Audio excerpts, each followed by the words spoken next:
return potential remains extremely good, and one should use all these opportunities to invest and create meaningful positions in equity. Because overall, if you see, India is still very underinvested in equities.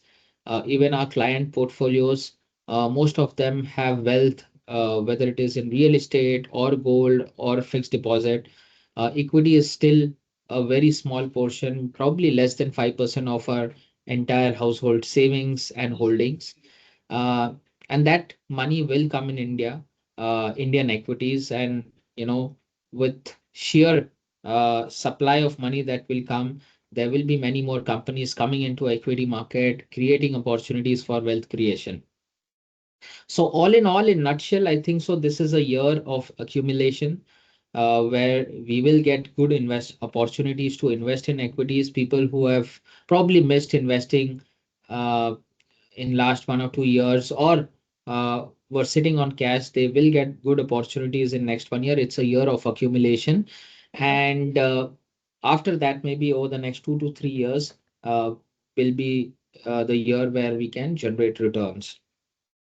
One thing is important that the return that we have seen in last 3 years and 5 years, it is time where we become or more prudent in terms of expectations for equity markets. It is time that we be prudent, more prudent in our expectations with equity returns, and keep investing with expectation that returns will come over the 3 to 5 years, and not in next 1 year or 2 year.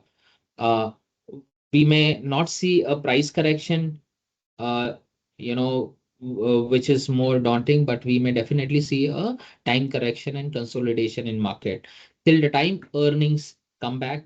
Uh, as far as earnings are concerned, I think so next year, given monsoons are early, last year monsoons were normal, the agri economy has started to do well. The consumption demand is slightly picking up, and specifically, interest rate cut that we have seen, which was a very, very big positive surprise by RBI, and also very proactive and not reactive, uh, is very conducive to bring back earnings growth in for the corporate India.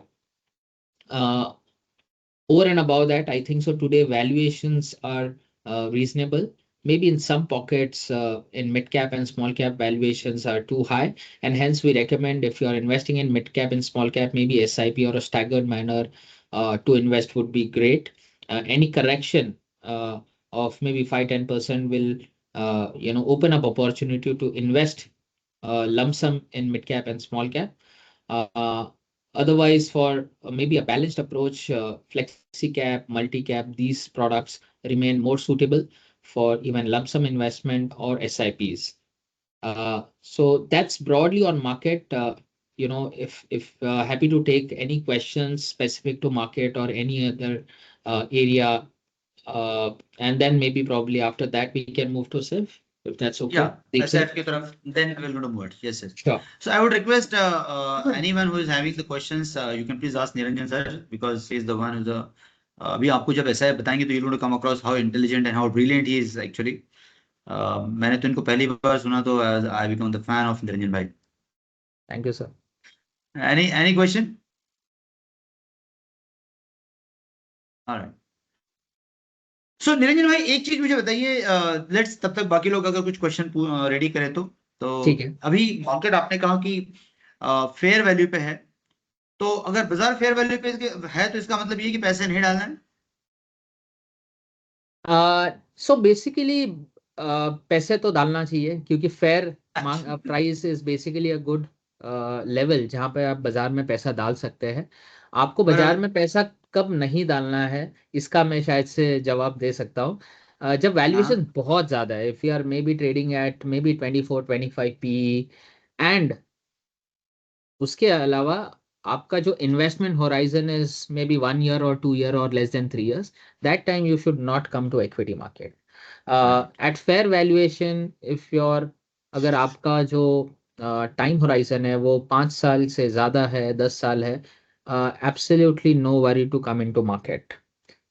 जैसे मैंने बताया आपको expectation जो है वो tone down करनी पड़ेगी, बराबर। क्योंकि पिछले जो 3 या 5 साल में रिटर्न आए वो रिटर्न एक्सपेक्टेशन लेकर आप आओगे तो बाजार तो आपको जितना रिटर्न देना है वही दोगे, वही देगा, लेकिन आप नाराज हो सकते हैं इन एज एन इन्वेस्टर। इसलिए आपके एक्सपेक्टेशंस कम कीजिए। बाजार बहुत अच्छा है। India is the only economy that is growing at 6.5%। अगर G20 के कितने भी आप जितनी भी इकोनॉमीज देख लें, सब सबका सबका growth not rate good. Is less than 4-5%। Right. Growing population, government is very much focused, interest rates कम हो चुके हैं। इसका ट्रांसमिशन होगा अगले 6 महीने में, 1 साल में, जिसका बहुत ज़्यादा इम्पैक्ट हम डायरेक्ट इम्पैक्ट कंजम्पशन और काफ़ी सेक्टर्स में देखेंगे। सो इसकी जो जैसे ही आपको लगता है कि अगले 1 साल की अर्निंग्स या 2 साल की और अच्छी होने वाली है, जो जो एक्सपेक्टेशन है उससे अच्छी होने वाली है, तो बाजार उसको ऑलरेडी डिस्काउंट कर लेता है। सो तो ऐसे मेरा चीजों सॉरी सॉरी टू में इंटरप्ट यू। मार्केट का रिटर्न आपका जल्दी आ राइट। सकता है। राइट। तो sorry to interrupt you, but अभी आपने जो बहुत इंपॉर्टेंट पॉइंट बोला कि अर्निंग बहुत अच्छी है। हम लोगों ने यस। अर्निंग का बॉटम भी देखा है, जहां पे अर्निंग ने 0.3% पे अर्निंग है बॉटम की, और उसके बाद में 8.4 8.6 पे भी अभी हम लोग 8.4 लास्ट क्वार्टर का है। मेरा क्वेश्चन ये राइट। है कि आ, तीन इंपॉर्टेंट फैक्टर अगेन, क्रूड ने ऑलमोस्ट 1,30,000 करोड़ 1,40,000 करोड़ हमको जो बोनांजा दिया है, इंटरेस्ट रेट का बोनांजा जो 100 बेसिस पॉइंट का मिला है, और ग्रोथ इंक्लूडिंग ईपीएस ग्रोथ और बेस हम्म। इफेक्ट, ये चार पांच कॉम्बिनेशन में आप इंडियन मार्केट को क्या ईपीएस अर्निंग ग्रोथ से देखते हो?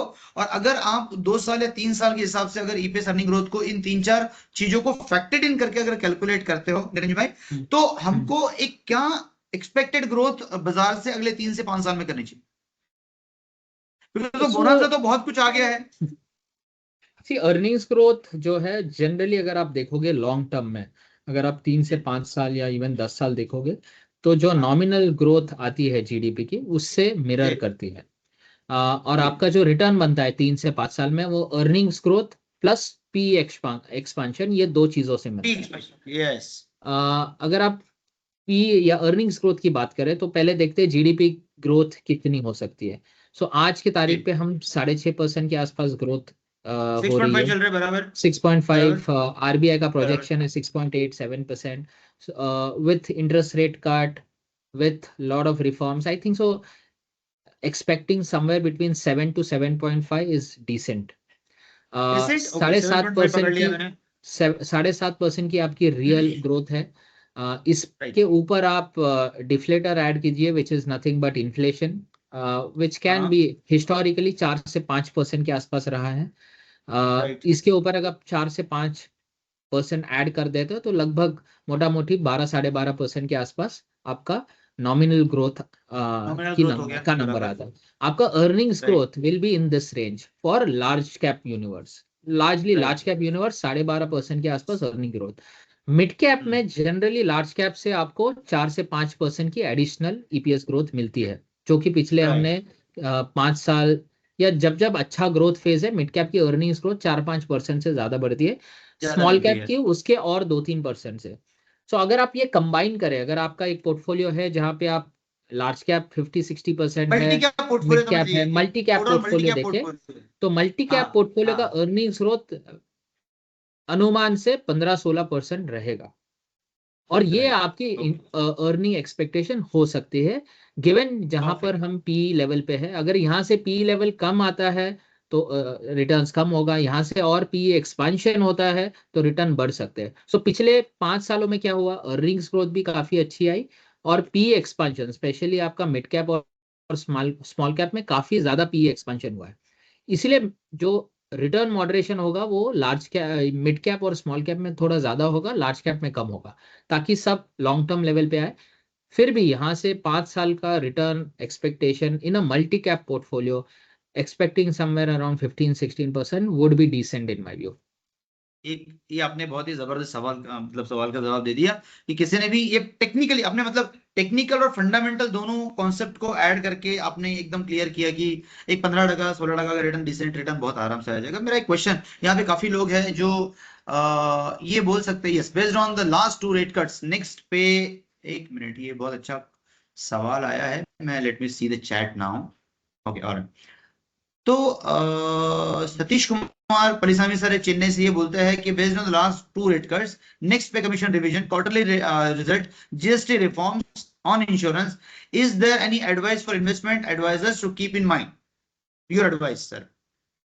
एडवाइस इन्वेस्टमेंट के हिसाब से अगर देखें तो एडवाइस तो वही है कि आपके इन्वेस्टर्स को इन्वेस्टमेंट्स की ओर लेके आए। इंडिया ग्रोथ स्टोरी अभी शुरू शुरू हुई है। इक्विटी से घबराए नहीं, इक्विटी में पैसा डालते रहे। रिफॉर्म्स तो क्या है ना, सो ये गवर्नमेंट ने भी रिफॉर्म्स किए, इसके पहले भी गवर्नमेंट ने रिफॉर्म्स किए। बट रिफॉर्म्स से ज़्यादा जो इंडिया की जो स्ट्रेंथ है वो है उसकी पॉपुलेशन और राइजिंग इनकम और राइट, एस्पिरेशन। राइट, वो कोई गवर्नमेंट रिफॉर्म ला नहीं सकता है या बदल नहीं सकता है, वो उसको सपोर्ट करता है। तो जो इंडिया की स्ट्रेंथ है वो हमारी डेमोग्राफिक है, एस्पिरेशनल वैल्यू है, और अर्निंग्स जो हमारी बढ़ रही है पर कैपिटा इनकम, क्योंकि आज के तारीख पे हम $2700 की पर कैपिटा इनकम पे है। और ट्रू, $2700 पर कैपिटा इनकम के साथ हम चौथी सबसे बड़ी इकोनॉमी है। इसके आसपास वाली जो इकोनॉमी है हमारी, जो तीसरे नंबर पे है या पांचवें नंबर पे है या जो 10वें नंबर पे भी है, इनकी पर कैपिटा इनकम जो है ऑन एन एवरेज 10,000 से ज्यादा है, $10,000। राइट। तो हम लोग हाँ, उनसे उसके 1/4 भी नहीं है। तो ट्रू। इंडिया की जो सबसे ज्यादा ग्रोथ होगी वो पर कैपिटा इनकम जो ग्रो होने वाली है अगले 5 से 10 साल में, उससे आने वाली है। और इसमें कोई गवर्नमेंट का रिफॉर्म जो है वो आड़े नहीं आ सकता है। यस, इसको और बढ़ा सकता है लेकिन कम नहीं कर सकता है। सो अभी तक जितने भी गवर्नमेंट रिफॉर्म्स किए हैं, आई थिंक सो ये काफी अच्छे हैं, जो इस अर्निंग पर कैपिटा अर्निंग की पेस को बढ़ा सकते हैं। लेकिन अगर कोई गवर्नमेंट गड़बड़ भी कर ले तो भी ये कम नहीं होने वाली है, ये मैं बताना चाहता हूँ। सो जो रिस्क है इंडियन इकोनॉमी में वो कम है, क्योंकि फंडामेंटली इकोनॉमी इस स्टेज पे है जहाँ पे ग्रोथ आने के सिवाय और कोई रास्ता नहीं है। तो इक्विटी एक, market will be very very good. US में ये जो फेज था ये 1960s के आसपास आया था, 1950s, right, world war two right, के बाद में। सो 60s राइट। से 80s तक यूएस इकोनॉमी में बहुत ही जबरदस्त ग्रोथ हुई थी। चाइना में ये 2000 के बाद हुआ था। 2000 से लेके 2020 तक जबरदस्त ग्रोथ हुई थी, क्योंकि पर कैपिटा इनकम 3-4 हजार से बढ़कर 15-20 हजार तक गया था चाइना में। यूएस में 1960s से 1980s में पर कैपिटा इनकम बहुत तेजी से बढ़ी थी। इंडिया का वो फेज आ रहा है। What are the good sectors you are looking at this point of time? That is another question. या सो इस basically banking sector definitely we see will do well, because that's the backbone of the economy। और मैं अगले 6 महीने 1 साल की बात नहीं कर रहा हूँ, अगले 3 से 5 साल की बात कर रहा हूँ।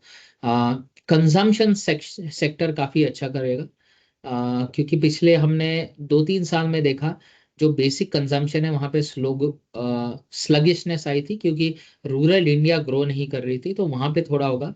प्रीमियम कंजम्पशन, बिकॉज आपका पर कैपिटा इनकम बढ़ रहा है, premium consumption will do extremely well. और हमने देखा है जब इकोनॉमी में थोड़ा स्लो डाउन हुआ था first half of last financial year, तब भी प्रीमियम कंजम्पशन लगातार अच्छी कर रही थी। Numbers were looking very good. So premium consumption will do well. Other than that, sectors जो इंडस्ट्रियलाइजेशन या इंडस्ट्रियल सेक्टर्स है, क्योंकि केपेक्स साइकिल जो हम जिसको बोलते हैं कि जो कंपनीज अभी फैक्ट्रीज बनाएंगी, अपना जो मैन्युफैक्चरिंग प्रोडक्शन है वो बढ़ाएंगी, वो साइकिल अभी जस्ट शुरुआत हो रही है इंडिया में। क्योंकि पिछले 2-3 सालों में गवर्नमेंट ने केपेक्स बहुत किया है, प्राइवेट केपेक्स कम हुआ है, अभी वो ग्रीन शूट्स दिख रहे हैं, वो बढ़ रहा है। तो ये 3-4 सेक्टर अगले 3 से 5 साल में काफी अच्छा कर सकते हैं।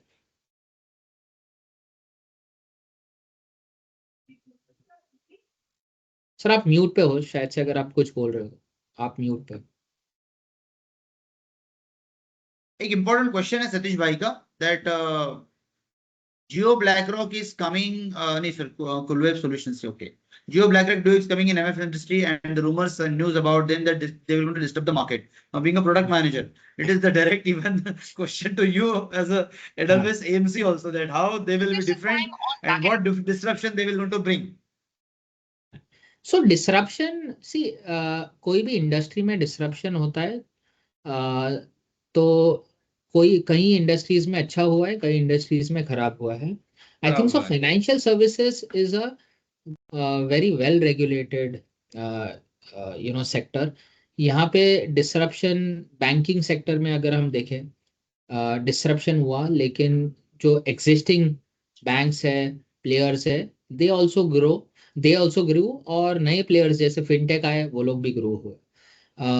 म्यूचुअल फंड में मुझे लगता है जो ग्रोथ आने वाली है, इसमें काफी लोगों के लिए स्पेस है. डिसरप्शन सिर्फ डिसरप्शन कहाँ होता है, जहां पर आपका जो कस्टमर बेस है वो सेम है और आपको पुराने लोगों को डिसरप्ट करके उनका मार्केट शेयर लेना है. That is called disruption, right. लेकिन फाइनेंशियल सर्विसेज में स्पेसिफिकली म्यूचुअल फंड में देखते हैं तो पेनिट्रेशन इज, मुझे बात करने की जरूरत नहीं है, it is not even more than 5.5 crore, उतने ही इन्वेस्टर है. Right. तो यहाँ पे डिसरप्शन नहीं, यहाँ पे ग्रोथ की अपॉर्चुनिटी है. जियो ब्लैक रॉक जब आएगा, आई think so he will bring lot of growth, he will bring lot of new investors, which will be good for growth of the sector. एक एग्जाम्पल मैं देता हूँ, ब्रोकिंग में हमने देखा, राइट, काफी फिनटेक आए, काफी लोग बोल रहे थे डिसरप्शन होगा, वहां पे डिसरप्शन नहीं हुआ है, वहां पे ग्रोथ हुई है. सो लॉट ऑफ टाइम हम लोग डिसरप्शन और ग्रोथ के बारे में को भूल जाते. Demat account, we have more than 17 crore demat account, क्योंकि डीमैट अकाउंट ओपनिंग का प्रोसेस सिंप्लीफाई हुआ. अभी इसमें जो पुराने प्लेयर्स थे, मैं खुद शेर खान में काम किया था 2005 में, and I was looking at their numbers. Profitability has gone up 20x. Of course they are not the largest player now, because maybe उन्होंने अडॉप्ट नहीं किया, बट कोई डिसरप्ट नहीं हुआ है, ग्रोथ ही हुई है सबकी. ICICI securities, right, was one of the largest player. वो लार्जेस्ट प्लेयर नहीं रहे, लेकिन उनकी भी ग्रोथ हुई है बिकॉज मार्केट में नए इन्वेस्टर्स आए. आई थिंक सो म्यूचुअल फंड में तो, ब्रोकिंग तो फिर भी एक एक्सट्रीम एग्जांपल है. I think so mutual fund में is very different. Long term investors come in, and Jio BlackRock will bring more growth and more new investors to the table, which will be good for everyone in Good for the economy. Yes. Good for the economy. So with this, Niranjan bhai, let me hand over to you again to speak about the SIF. And I invite you to start on the SIF per se, Sure. and how this product will be really beneficial for the investors. Yeah. Great. Thank you so much. So SIF again, क्योंकि हम disruption की बात कर रहे थे, ये कोई disrupt नहीं करेगा म्यूचुअल फंड को या कोई मे बी AIF PMS को, बट यहाँ पे एक नया एवेन्यू है ग्रोथ का. ये एक नया एवेन्यू देगा हम सबको ग्रोथ के लिए. सो सबसे पहले SIF है क्या और इसकी नीड क्यों थी. इफ यू सी, आज we have mutual fund platform, AIF and PMS platform. एक नीड थी, देयर वाज अ नीड जहाँ पे and MF starts from as low as 100 rupees. AIF PMS is basically for affluent client. SIF basically will sit in between because एक ऐसी need थी जहाँ पर mutual fund के प्लेटफॉर्म पे एक ऐसा प्रोडक्ट लाया जाए जो लार्जर स्केल पे लोग इन्वेस्ट भी कर सके और उसमें ऐसी इन्वेस्टमेंट फ्लेक्सिबिलिटी हो जो AIF या PMS में हो. जहाँ तक डेरिवेटिव्स यूसेज का बात है या कंसंट्रेशन की बात है, ये AIF PMS में अलाउड है और अच्छे तरीके से कर सकते हैं, वो SIF में लाई गई है. At the same time mutual fund के जितने भी रेगुलेशंस है, the tight regulatory platform of mutual fund, transparency, ये सबको मिलाकर SIF बनाया गया है. और इसको मैं कहता हूँ this is best of both world. It has lot of benefits and features of MF, benefits of mutual fund and flexibility of AIF and PMS. तो अगर हम देखें, दो तीन मेजर डिफरेंस है between SIF, MF, PMS and AIF. Minimum investments हम सबको पता होगा कि SIF में 10 लाख है, म्यूचुअल फंड में 100 रुपए से आप कर सकते हो, PMS और AIF में 50 लाख 1 करोड़. तो यहाँ पे एक मेजर डिफरेंशिएटर है. दूसरा differentiator between SIF and PMS AIF is the taxation. तो SIF ये एक म्यूचुअल फंड यूनिट के जैसे ही ट्रीट किया जाएगा फॉर टैक्स पर्पस। इसी कारण जो 1023D सेक्शन है इसका बेनिफिट SIF को मिलेगा। इसका मतलब है कोई भी फंड लेवल पे अगर ट्रांजैक्शन होता है उस पर टैक्स नहीं लगेगा, अनलाइक AIF जहाँ पर हर फंड लेवल पे टैक्स लगता है। एंड और वो टैक्स नॉर्मल जो हम इक्विटी फंड्स में देते हैं या हाइब्रिड फंड में देते हैं उससे ज़्यादा होता है, इसलिए टैक्सेशन AIF में जनरली म्यूचुअल फंड से ज़्यादा लगता है इन्वेस्टर को। PMS में भी क्योंकि हर ट्रांजैक्शन टैक्स टैक्सेबल होता है एट इन्वेस्टर लेवल। तो ओवरऑल साल भर में अगर आपका काफी पोर्टफोलियो चर्न हुआ है तो वहां पे टैक्सेशन बढ़ जाता है। बट SIF में ये सब नहीं होगा because at fund level there is no taxation. बाकी इन्वेस्टर लेवल जो टैक्सेशन है वो एग्जैक्टली म्यूचुअल फंड जैसा होगा। अगर इक्विटी फंड है SIF में तो equity strategy more than 65% equity तो 12.5% आफ्टर 2 years, आफ्टर 1 year। अगर हाइब्रिड फंड है जिसमें 65% से कम इक्विटी है और डेट भी 65% से कम है तो आपको 12.5% 2 साल के बाद टैक्स लगेगा, LTCG टैक्स। और अगर डेट SIF है तो स्लैब रेट के हिसाब से टैक्स लगेगा। सो टैक्सेशन एग्जैक्टली म्यूचुअल फंड जैसा है जो PMS और AIF के मुकाबले काफी अच्छा है। Expense ratio will be similar like MF, वही स्लैब्स रहेंगे। uh, सबसे important differentiator between SIF and PMS and other products is आप डेरिवेटिव को यूज करके स्ट्रैटेजीज बना सकते हो। आप नेकेड शॉर्ट्स कर सकते हो डेरिवेटिव का, जो कि म्यूचुअल फंड और PMS में आज अलाउड नहीं है, लेकिन वहां पर भी लिमिट है अप टू 25%। लेकिन डेरिवेटिव यूसेज का मैं एक एक चीज बता दूं, काफी लोगों को ऐसा लगता है कि SIF क्योंकि ये डेरिवेटिव्स यूज करेंगे ये सभी strategies high risk high return वाली होगी। ये बहुत ही बड़ी गलतफहमी है। काफी लोग मुझे पूछते हैं कि अभी SIF में तो high risk high return product होंगे, ऐसा नहीं है। डेरिवेटिव्स यूसेज आप कैसे करते हो, आप हेजिंग के लिए करते हो, आप हेज्ड स्ट्रेटजीज जो होती है डेरिवेटिव्स में, स्ट्रैडल स्ट्रैंगल या कवर्ड कॉल ये ले रहे हो, या फिर डेरिवेटिव के थ्रू आप एक्सपोजर ले रहे हो, इसके ऊपर काफी डिपेंडेंट होती है। दूसरी चीज, SIF में लिवरेज अलाउड नहीं है जो कि AIF में अलाउड है। अप टू 200% आप लिवरेज ले सकते हो, यानी अगर आपके पास 100 रुपए है आप 200 रुपए का एक्सपोजर ले सकते हो। SIF में आपका एक्सपोजर 100 रुपीज अगर आपके पास है तो 100 रुपीज तक ही सीमित है। You can not go beyond 100% exposure in SIF। तो ये चीजों के वजह से भले ही यहाँ पर डेरिवेटिव यूसेज अलाउड है लेकिन लिवरेज अलाउड नहीं है, इसलिए यहाँ पे बहुत ज्यादा रिस्क नहीं ऐड हो सकता है। Product can be different versus MF but not always high risk versus mutual fund. तो इसमें कौन सी कैटेगरीज है ये बात कर लेते हैं विच इज इंपॉर्टेंट। सो आज जैसे हमारे म्यूचुअल फंड में स्कीम कैटेगराइजेशन है, फ्लेक्सी कैप है, लार्ज कैप है, मिड कैप, स्मॉल कैप जैसी स्ट्रेटजीज है, वैसी ही SIF में 3 कैटेगरीज अभी पहले फेज में अलाउ की है सेबी ने। Equity oriented strategies, date oriented strategies और हाइब्रिड। तो इक्विटी ये अगर बात करें तो तीन तीन इन्वेस्टमेंट स्ट्रेटजीज स्टार्टिंग में अलाउ की है। एक इक्विटी लॉन्ग शॉर्ट फंड हो सकता है जो कि diversified equity fund with minimum 80% equity instruments में जाएगा, और बाकी आप शॉर्ट भी कर सकते हो, डेट एक्सपोजर भी ले सकते हो, और ये डाइवर्सिफाइड हो सकता है। आप कोई भी इक्विटी स्टॉक में पैसा डाल सकते हो across market cap, across sector. दूसरी जो कैटेगरी है ये स्पेसिफिक मिड स्मॉल और माइक्रो कैप के लिए बनी है, क्योंकि इसका नाम में ही है एक्स टॉप 100 लॉन्ग शॉर्ट। सो इसका मतलब है इस स्ट्रैटेजी में आप लार्ज कैप में इन्वेस्ट नहीं कर सकते हो, आपको निवेश सिर्फ अलाउड होगा मिड कैप, स्मॉल कैप और माइक्रो कैप, और उसमें भी आप लॉन्ग शॉर्ट कर सकते हो। 65% मिनिमम इक्विटी में आपको रखना पड़ेगा एक्स टॉप 100 स्टॉक यानी एक्स लार्ज कैप, और बाकी आप डेट या लॉन्ग शॉर्ट आप कर सकते हो using derivatives in the mid cap segment.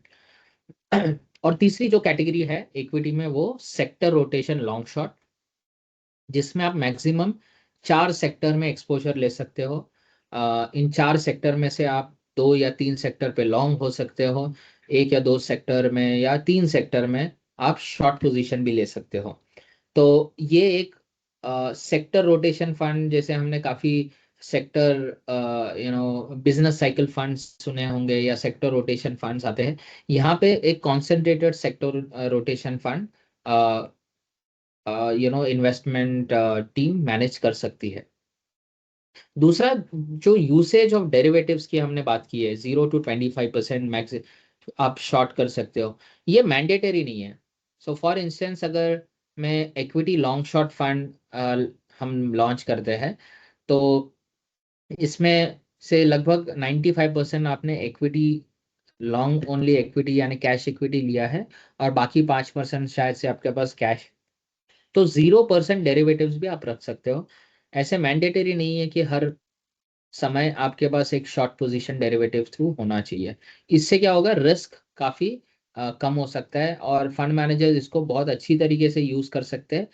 इसे शॉर्ट्स या डेरिवेटिव्स तभी यूज कर सकते हैं जब अपॉर्चुनिटीज है, मैंडेटरी नहीं है। दूसरा, डेट ओरिएंटेड स्ट्रेटजीज है, यानी डेट एसआईएफ्स। एक डेट लॉन्ग शॉर्ट और एक sectoral long short debt SIFs allowed है। इसमें अगेन डेट में भी आप आईआरएफ यानी इंटरेस्ट रेट फ्यूचर्स जो जीसेक पे होते हैं उसको लेकर हेज कर सकते हैं, ड्यूरेशन कम या ज़्यादा कर सकते हैं। इसमें क्रेडिट स्ट्रेटजीज भी आ सकती है। जो हमने क्रेडिट रिस्क फंड्स देखे म्यूचुअल फंड में, वैसे फंड्स यहाँ पे आ सकते हैं। इसमें सिर्फ एक बदलाव अ, हो सकता है वर्सेस डेट म्यूचुअल फंड, और जो है वो, डेट म्यूचुअल फंड में आपको डेली रिडेम्पशन अलाउड होते हैं। In debt oriented SIF minimum redemption जो है वो वंस इन अ वीक है, उससे कम वाली अवधि नहीं है। और एएमसीज ये वंस इन अ वीक को बढ़ाकर 1 महीने यानी और भी कम कर सकते हैं, महीने में एक बार या 3 महीने में एक बार भी कर सकते हैं। लेकिन ये क्रेडिट स्ट्रेटजी इसके लिए काफ़ी अच्छे हो सकता है, क्योंकि क्रेडिट अगर फंड आप चला रहे तो डेली रिडम्पशन फंड मैनेजर्स को थोड़ा दिक्कत वाला काम होता है। तो यहाँ पर आप डेली सब्सक्रिप्शन तो ले पाएंगे, लेकिन अगर आपने मंथली या क्वार्टरली रिडम्पशन रखा, तो आप फंड मैनेजर के पास काफ़ी लंबे समय तक पैसा रहेगा और वो लिक्विडिटी अच्छे से मैनेज कर पाएंगे। तीसरी जो कैटेगरी है वो हाइब्रिड इन्वेस्टमेंट स्ट्रेटजीज होंगी, जिसमें 2 स्ट्रेटजीज अलाउड है। एक active asset allocator long short है, और एक हाइब्रिड लॉन्ग शॉर्ट फंड है। तो ये स्ट्रेटजीज बेसिकली आप एक मल्टी एसेट फंड चला सकते हैं। हाइब्रिड लॉन्ग शॉर्ट में आप एब्सोल्यूट रिटर्न यानी लो रिस्क इक्विटी स्ट्रेटजीज चला सकते हैं। ये स्ट्रेटजीज अलाउड है। हाइब्रिड स्ट्रेटजीज में भी आपको मिनिमम रिडेम्पशन जो है वो वीक में 2 बार ही मिल सकता है, उससे कम नहीं मिलेगा, और इसको आप चेंज कर कर मंथली क्वार्टरली भी कर सकते हैं। तो ये 7 स्ट्रैटेजीज है जो एसआईएफ में अलाउड है। हमें ऑलरेडी अप्रूवल मिल चुका है एसआईएफ लॉन्च करने का। हमारा जो ब्रांड नेम रहेगा एडलवाइज का, वो Altiva SIF by Edelweiss mutual fund है, क्योंकि एक रूल है सर्कुलर में दैट जो भी एएमसी एसआईएफ लॉन्च करना चाहती है वो हम उनका एग्जिस्टिंग नाम नहीं यूज कर सकते हैं। एक नया ब्रांड के अंडर एसआईएफ के स्ट्रैटेजीज लॉन्च करनी होगी, तो हमने ऑल्टिवा एसआईएफ के नाम से ये स्ट्रैटेजीज बनाई है। और बहुत जल्दी हम पहली स्ट्रैटेजी हमारी जो है वो लगभग जुलाई के आसपास हम लॉन्च करेंगे, और उसके बाद further details will come back once we have filed and the product is approved. दूसरा इम्पॉर्टेंट चीज है एसआईएफ में कि uh, जो रिस्कोमीटर हमने देखा, म्यूचुअल फंड में रिस्कोमीटर है, यहाँ पर भी एक रिस्क बैंड लेवल है। सो जो भी म्यूचुअल फंड डिस्ट्रीब्यूटर्स या जो भी एडवाइजर्स पार्टनर्स इसको बाद में सेल करेंगे, एक कैटेगरी में 3-4 अलग अलग स्ट्रेटजीज लोग चला सकते हैं, यानी एक एएमसी एक हाइब्रिड को थोड़ा सा हायर रिस्क चला सकती है, एक एएमसी लोअर रिस्क चला सकती है। तो इसलिए अगर एक कैटेगरी में अगर आप अलग अलग एएमसीज के एसआईएफ कंपेयर करोगे, तो रिस्क बैंड देखना काफी जरूरी हो जाएगा, क्योंकि यहाँ पे समझेगा कि डेरिवेटिव यूज करके फंड मैनेजर रिस्क बढ़ा रहा है या कम कर रहा है। ट्रू। तो इससे आप कंपेयर कर पाओगे। अदरवाइज हर एसआईएफ अलग चीज अलग हो सकती है, बट रिस्क बैंड आपको उसका रिस्क बनाएगा, बताएगा। क्योंकि म्यूचुअल फंड में तो हम रिस्क बैंड रिस्कोमीटर देखते ही नहीं, क्योंकि हर इक्विटी फंड का हाई रिस्क होता है, स्मॉल कैप मिड कैप का वेरी हाई रिस्क होता है, तो हम देखते ही नहीं। बट एसआईएफ में विद इन सेम कैटेगरी ये रिस्क लेवल ऊपर नीचे हो सकते हैं, तो वो देखना काफी जरूरी होगा। और फिर हमने देखा कि रिडेम्पशन साइकिल ये देखना आपका जरूरी है, क्योंकि हमें आदत है म्यूचुअल फंड में डेली रिडेम्पशन होता है, लेकिन इक्विटी में यहाँ पे डेली हो सकता है, लेकिन हाइब्रिड और डेट एसआईएफ में रिडेम्पशन साइकिल अलग हो सकती है। एएमसी इसको और भी बढ़ाकर मंथली क्वार्टरली भी कर सकती है। सो ये काफी इंपॉर्टेंट एस्पेक्ट है जो एसआईएफ के देखने चाहिए। तीसरी इंपॉर्टेंट बात है, जो म्यूचुअल फंड डिस्ट्रीब्यूटर्स और पार्टनर्स एसआईएफ बेचना चाहते हैं, इनको एनआईएसएम का 13 डेरिवेटिव मॉड्यूल 13 क्लियर करना कंपलसरी है। ये मॉड्यूल 3 डेरिवेटिव मॉड्यूल को मिलाकर बनाया गया है, equity derivative module, fixed income derivative और करेंसी डेरिवेटिव। तो इसकी अगर आपको एसआईएफ बेचना शुरू करना है, तो इसकी शुरुआत अभी से करनी पड़ेगी। आपको एनआईएसएम 13 मॉड्यूल जाकर रजिस्टर करके वो एग्जाम क्लियर करनी होगी, उसके बाद ही distributors can sell SIF. So broadly यही हम इस स्टेज पे बता सकते हैं इन टर्म्स ऑफ एसआईएफ कि व्हाट इज द लैंडस्केप, क्या अपॉर्चुनिटीज है। अपॉर्चुनिटीज की तौर पर पिछले अगर हम 5-6 सालों में देखें तो एआईएफ कैटेगरी में काफ़ी पैसा आया है, क्योंकि वहाँ पर काफ़ी डिफरेंशिएटेड स्ट्रैटेजीज है versus mutual fund, private equity है, लॉन्ग शॉर्ट है। ये स्ट्रैटेजीज भी अगर एएमसी इसको रिस्पॉन्सिबली लॉन्च करे तो म्यूचुअल फंड से काफ़ी अलग हो सकती है। काफ़ी low risk absolute return products भी आ सकते हैं, हाई रिस्क प्रोडक्ट भी आ सकते हैं, लेकिन इससे एक नया इन्वेस्टमेंट एवेन्यू ओपन होगा for your investors. Investors already हम देख रहे हैं कि काफ़ी डिस्ट्रीब्यूटर्स को ऑलरेडी इन्वेस्टर्स पूछ रहे हैं कि एसआईएफ क्या है, हमें बताइए, हम इन्वेस्ट करना चाहते हैं। सो अपॉर्चुनिटीज बहुत आएंगी। People will ask for SIFs and you should be ready to service them. इसीलिए एग्जाम पास करना is important, also understanding each and every product will become very important. So yeah this is it from our end sir. इस पे अगर कुछ questions है we can definitely discuss. Anyone who is having question on this would be more than happy to have it.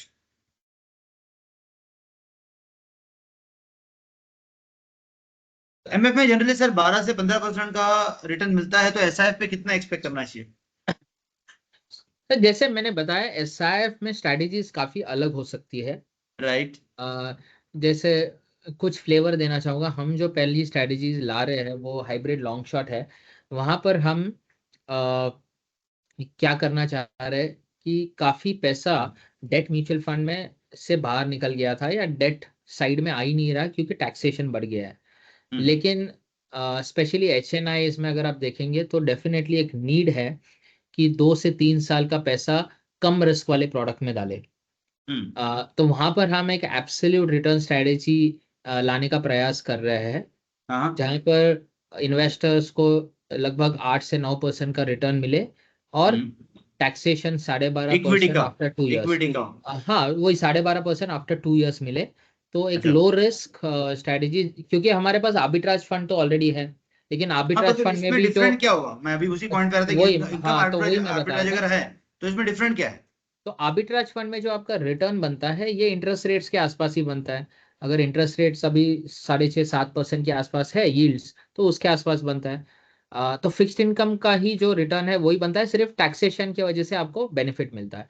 यहाँ पे हम प्रयास कर रहे हैं कि आर्बिट्राज या फिक्स्ड इनकम से आपको 2% के आसपास ज्यादा रिटर्न मिले, क्योंकि यहाँ पे हम डेरिवेटिव स्ट्रेटेजीज जैसे कवर्ड कॉल स्ट्रेटेजीज है, पेयर ट्रेड्स होते हैं, ये सब ट्रेड्स बना के, या स्पेशल सिचुएशन ट्रेड आते हैं जहाँ पे मॉडरेट रिस्क मॉडरेट रिटर्न बन सकता है कम समय ओके। में, 1 से 3 महीने में। ये ऐड कर कर जो फिक्स्ड इनकम का रिटर्न आता है लगभग 6-7%, उसमें 1-2% ऐड करना चाहते हैं। सो लगभग 8 से 9% रिटर्न विथ लोअर रिस्क, जो कि आर्बिट्राज फंड से थोड़ा सा ज्यादा हो सकता है, लेकिन hybrid equity fund mutual fund जो है उससे काफी कम हो सकता है। सो इन दोनों के बीच में ये प्रोडक्ट को हम पोजीशन करने वाले हैं। और सारे डिटेल्स लेके आएंगे, लेकिन बात जब आपने पूछी कि रिटर्न कितना बन सकता है, तो अभी ऐसे प्रोडक्ट में रिटर्न आपका कम बनेगा 8-9%, क्योंकि नीड वो है। अ, उसी समय अगर हम देखें कोई इक्विटी कैटेगरी, जैसे लगभग एक्स टॉप 100 जो कैटेगरी है, जो मिड कैप, स्मॉल कैप या माइक्रो कैप में इन्वेस्ट करेगा, तो वहां पर हम एक प्रोडक्ट लाना चाहेंगे मे बी 6 महीने के बाद, which will be focused on small cap and micro cap. तो लॉन्ग टर्म में इसका रिटर्न अगर आपको और थोड़ा सा कॉन्सेंट्रेशन ज्यादा हो सकता है, तो अगर मिड कैप फंड जो डाइवर्सिफाइड है वो आपको मे बी 15% रिटर्न दे रहा है, तो यहाँ पे 1-2% रिटर्न ज्यादा बनने के चांसेस हो सकते हैं। सो अंडरलाइंग स्ट्रेटेजीज क्या है उस पे काफी डिपेंडेंट रहेगा, क्योंकि एसआईएफ बहुत ही फ्लेक्सिबल कैटेगरी बना दी है सेबी ने। एएमसी कैसे कैटेगरीज इसको मतलब स्ट्रेटेजीज कैसे लाते हैं उस पे काफी डिपेंडेंट रहेगा। लेकिन मैं एक बता सकता हूँ आपको, लो रिस्क लो रिटर्न से लेकर हाई रिस्क हाई रिटर्न वाले पूरे प्रोडक्ट मिलेंगे। जैसे म्यूचुअल फंड में अगर कोई पूछता है कि म्यूचुअल फंड में कितना रिटर्न बनेगा, तो आंसर होगा कि अगर आप डेट में कर रहे हो तो अलग मिलेगा, क्योंकि लो रिस्क है लो रिटर्न है। स्मॉल कैप में करोगे तो अलग मिलेगा। एसआईएफ में भी वो पूरी रेंज आपको देखने मिलेंगी, from low risk low return to high risk high return. नहीं, that is the reason basically. जब मैंने आपका वो उस दिन का प्रेजेंटेशन देखा था तो आई वाज रियली टेम्प्ट कि मैंने कहा why not to have the presentation with the partners yes. Also. एक इंपॉर्टेंट चीज वापस निरंजन भाई, what are the limitations of the amount of investment by the regulators? कोई लिमिटेशन है या इसमें? 10 लाख के ऊपर नहीं ले सकते, या 10 लाख तक ही ले सकते, या तो 10 यस, लाख के ऊपर तो 100 करोड़ भी चलेंगे? Yes, yes. So minimum 10 lakh है, और वो 10 लाख भी ऐसे है, अगर ऑल्टीवाई एसआईएफ के अंडर हमारे पास अगर 2 एसआईएफ है, तो आप 5-5 लाख डिवाइड करके भी वो 10 लाख कंप्लीट कर सकते हैं। अच्छा, अगर आप ओके। वो भी कर सकते हो। It is across SIF of the AMC at the AMC level. So अगर 4 एसआईएफ है तो minimum ticket size 10 lakh across है सर? दो अक्रॉस दो लाख रुपए एसआईएफ, भी डाल सकते हैं? हाँ, अगर 5 एसआईएफ है तो 2-2 लाख आप कर सकते हो। अगर 2 एसआईएफ में एक में 3 लाख कर दिया, दूसरे में 7 लाख कर दिया, वो भी कर सकते हैं। दूसरी बात, अगर तो आपका दस हमने लाख हमारे का रिस्क को बारह भी लाख होता डाइवर्सिफाई है। कर लिया और यस, भी ले लिया। एब्सोल्युटली। दूसरा, आप रिडेम्पशन कम कर सकते हैं, तो ये 10 लाख आपका लॉक इन नहीं है, आप निकाल सकते हो। सो 10 लाख का अगर 12 लाख हो गया तो आप 2 लाख प्रॉफिट बुक करके पैसा निकाल सकते हो।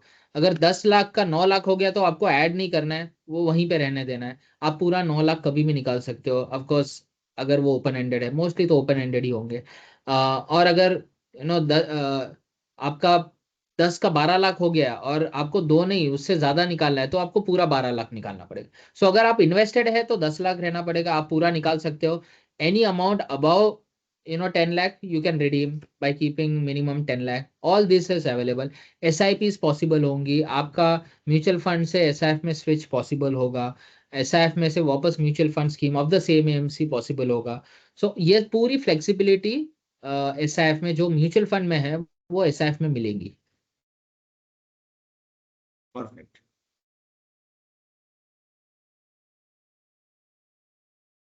Perfect, perfect. Repeat the difference between MF, ये ऑलरेडी हो गया है। इसके अलावा और कुछ क्वेश्चन है अपने पास? ऑलराइट। कैन, यस, साबिर भाई saying can we take a loans on SIF? हाँ, यस, म्यूचुअल फंड यूनिट जैसे ही होंगे एसआईएफ और ओपन एंडेड होंगे। So loan against mutual fund जो है वो डेफिनेटली लोन अगेंस्ट एसआईएफ भी अवेलेबल होगा। Perfect, that's great. तो हाँ, बोलिए please. Yes sir, yeah please go ahead.